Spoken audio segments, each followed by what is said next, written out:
Жаңадан үйленген мына жас жұбайларға бір ақыл кеңес айтайын. Мына үйлене салып, қымбат үйді алып, оған қарызға батып, ипотекаға батқанша мынандай кішігірім осындай жиналмалы үйлеріміз бар, достар. Бұны сатып алып, бір учасканы алып, сол учаскінің басын алып барып қойып, бастақы уақытта осыда тұрып, жаймен өздеріңіздің үйлеріңіздің фундаментін қойып, солай бастасаңыздар болады.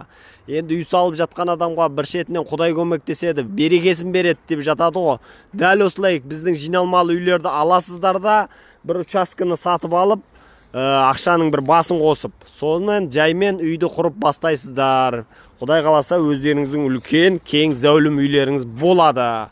Оған жетем дегенше мынандай кішігірім үйлерде жаймен бастап көрсеңіздер болады. Ары қарай бұны қолданып болғаныңыздан кейін мынаны бөлек сатып жіберсеңіздер де болады. Немесе үйдің алдына қойып магазин, дүкен, немесе тағы да басқа ретінде қолдануға да болады. Міне достар, қараңыздар, мына жиналып тұрған варианты мынау дәл осындай соғылып тұрған түрі.